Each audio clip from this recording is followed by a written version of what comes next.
So the Pogo is a pretty useful attack in Hollow Knight Silksong. So today I was wondering if I can beat the entire game with just Pogo. I'm on a challenge to complete a bunch of Hollow Knight Silksong challenges before I can hit 1,000 subscribers, and if I can't do that, I have to beat the game without getting hit. So make sure to drop a like and subscribe. Bruh. Now when we first spawned in Moss Grotto, we cut these grass ahead, we did some more parkour, and this challenge is actually like for some bosses it's manageable, like Mossmother, Belbeast, and some bosses it's not manageable. You're not supposed to use Pogo, but you know me, I'm always up for a challenge. And now we're gonna fight Mossmother. Mossmother is your intro test, and hitting her with Pogo only feels fun but weird. She stays mostly above you, drops down with a stab or two, and slams the ceiling so things fall towards you. You gotta wait for her move, jump up as she dives, use that Pogo hit to bounce off her, and then land and pull back fast before she does something else. When the ceiling attack hits, you can see dust and cracks showing where the rocks will fall, so you shift out of those spots or Pogo over the danger if you can. I am not in danger. Timing the down strike after a dive and then quickly recovering is what wins this fight. Now, as I said in the beginning, this Pogo is actually manageable for some bosses. After I defeated Mossmother, we headed into Bone Bottom / the Marrow, where we did some more parkour going up. We entered like a wave of mini bosses. This one isn't too difficult, but with the Pogo only, it can be a little bit challenging. There's a flying one, then there's 2 mini skulls, and then after that is a big skull. This one is probably the easiest one. Even though it is the biggest, it's very slow and you can attack it very easily. After that, we jumped on these 3 rocks over here, going up and doing some more parkour, dodging these little enemies over here. And it's a Moss home. We went up over here and we made it to this section, which I binded to learn the Silk Spear. And now we remove the silk off the Belbeast and we're gonna fight him. Belbeast looks big and slow, but it moves in 2 clear ways, so Pogoing it feels right for this fight. It runs across the floor fast, so you have to wait, jump as it zooms by, and Pogo on its back to get a hit while it passes under you. It also leaps in a big arc, and if you stand in the wrong spot, it can land on you, so sometimes you run under or hug a wall and slash its nose before it comes back. After you hit it enough, the fight adds falling bells from the ceiling that land where you were standing, so you have to watch the roof and move out of the dust spots or stick to the walls to stay safe.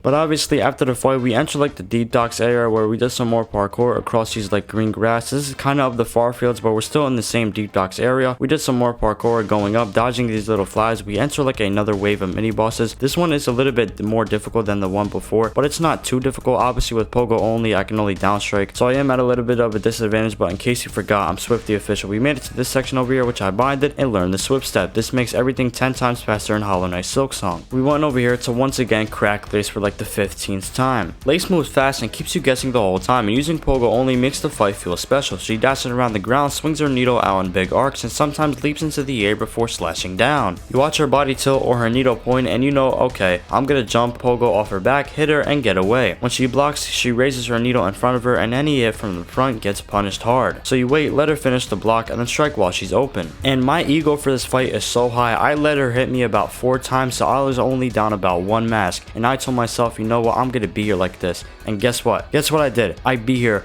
while only 1 mask. Lace is very easy. She is not difficult at all. She is no match for me. I could have no mask in curse mode, steal soul, and still defeat her.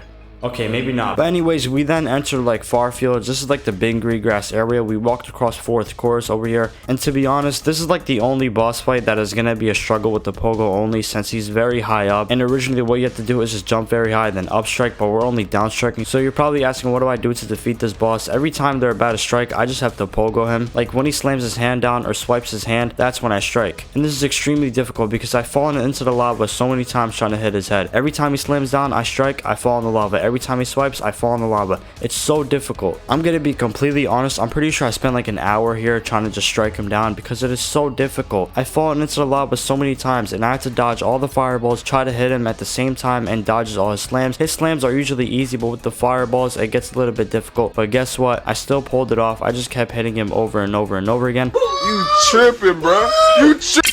I actually got a good streak of hitting him like 3 times in the air. Yes, I did fall in the lava multiple times, but hey, that's life. You lose some, and at the end, this is where I got like a quadruple hit. I just kept hitting him up and down, and we had to go to the whirlpools up to try to hit the rock while down strike, and it is also pretty difficult because it's at an angle, but I finally ended up pulling off. And if you guys are gonna see, here is the slow motion, and he started creaming out of his eyes because I cracked him so.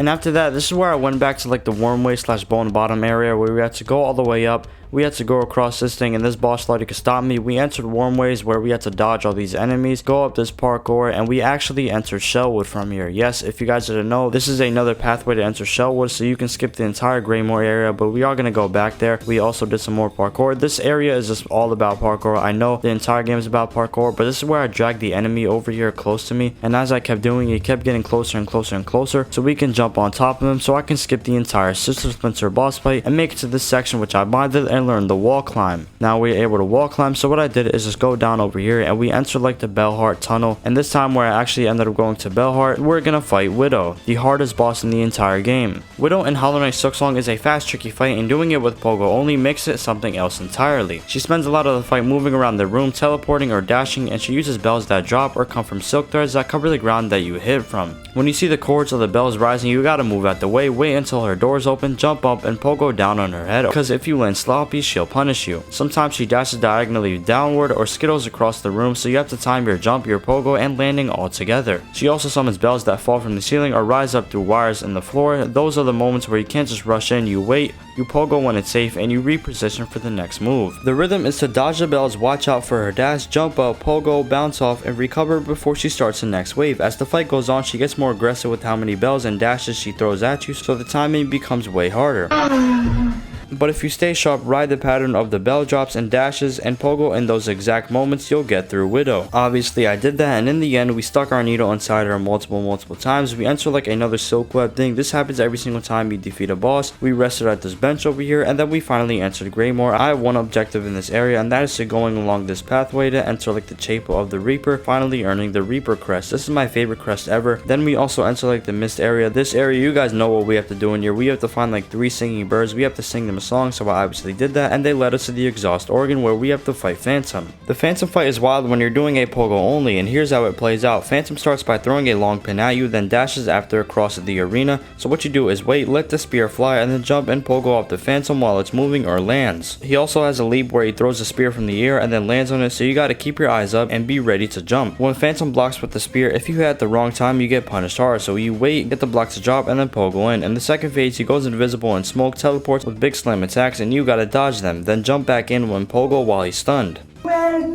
The fight turns into a pattern. Dodge a spear throw, Pogo the dash, wait for the block, dodge a big slam, and Pogo for the opening. So that's basically what I did for the next like 15 minutes on this boss, retrying the fight over and over again. We finally made it to the end where we did the parry attack and we learned the cross stitch. This is probably my least favorite skill in the entire game. I think the parry in Hollow Knight Silksong is a pretty useless skill. But after that, we did some more parkour on these rocks over here, and we enter like Act 2, like the coal chambers area. This is the big yellow area on the map. This is like where the main stuff happened. We did some more parkour going up, going along this pathway. We rested at this bench at the first shrine, and I also obtained the white key that I'm gonna need for the elevator later. We went across this platform over here, and now we're gonna beat the Cogwork dancers. The Cogwork dancers move fast and never stop spinning around the room, and fighting them with Pogo only is a big mix of timing and luck. They always move together at first, sliding and twirling like they're showing off, but every move can hit you if you get too close. You have to wait for the right time. When one of them stops for a split second, jump in and Pogo on their head or back before they start spinning again. When they dash across the floor, you can jump up and try to Pogo right as they pass under you, but if your jump is off even a little, you get hit and lose your rhythm. Sometimes they go in the middle, spinning in circles, throwing sharp parts around the room, and that's when you just stay back and watch for an opening. When it's over, you jump in and get your Pogo hits before they split apart again. As the fight goes on, they stop moving together and start doing things on their own. But obviously, after I slimed one of them out, his homeboy wanted to run the ones, and you guys know it's basically barbecue chicken from here on out. 2 of the Cogwork dances are easy enough, but one of them is just easy. Then I used the white key that I obtained from earlier, went down this elevator so we can enter like the White War / Underworks area. We also did some more parkour over here in the Underworks, entering this section which we binded and learned the claw line. This is where I went to the Whispering Vaults area. We enter like another wave of mini bosses. This is where the wave starts to get a little bit harder as it goes on. This one isn't too difficult, but it is harder compared to the other ones at the start of the game. At the end, this Sparta guy with the cone on top of him thinks he can stop me. Come over here and kill. But he's no match for me. We went down over here along this pathway, and the Whispering Vaults is all about just crates. You have to move them up and down or left and right. We just did some more parkour around them, and then we finally enter this area where we go fight Trobio. Trobio moves all over the place, and you've got Pogo when you catch him. He starts by spinning fast on the ground and dashing across the room, and that's your chance to jump up, land your Pogo on his head while he's sliding, and then bounce off before he spins again. Then he launches firework bombs that bounce, sit still for a second, and then explode in lines or clouds, so you've got to dodge away and then jump in in when the area is safe. As the fight goes on, he does more bombs, more fireworks, his movements get faster and less predictable, so your pogo timing has to get sharper. The room feels smaller because you're always moving, always jumping, and always watching both of his movements and the hazards. After that, I also claimed a sacred cylinder that I'm gonna need for later, so now all we did was just go up, do some more parkour in the Whispering Vaults. I made it to this guy over here. I sang my song to him, he really liked it, and gave me the Vault Keeper's melody. This is one out of the 3 melodies that I needed.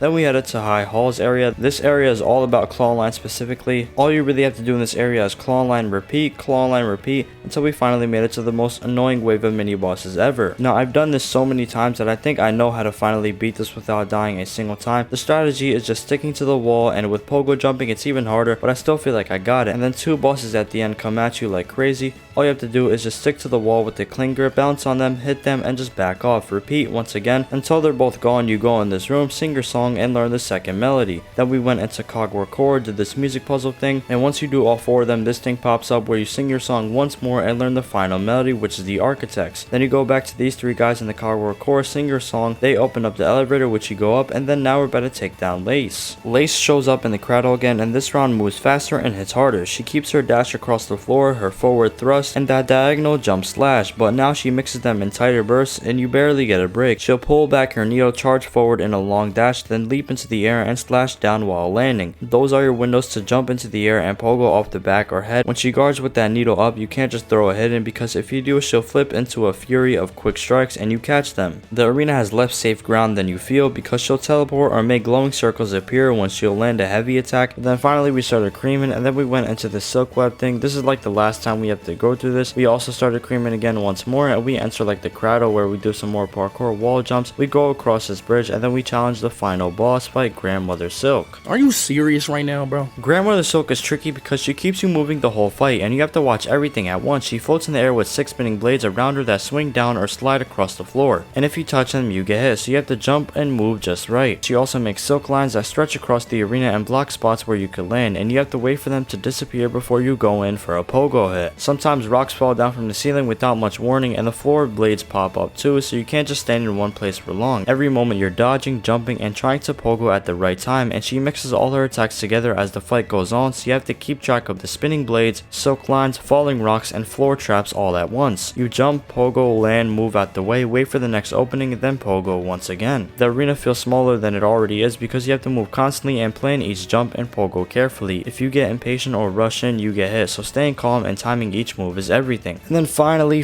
after pogoing the entire time, we made it to the end of the fight, and this feels so good. And that is Hollow Knight Silksong with pogo only. I hope you guys enjoyed. Make sure to leave a like and subscribe, and let me know if you guys want more challenges like this in the comment section below.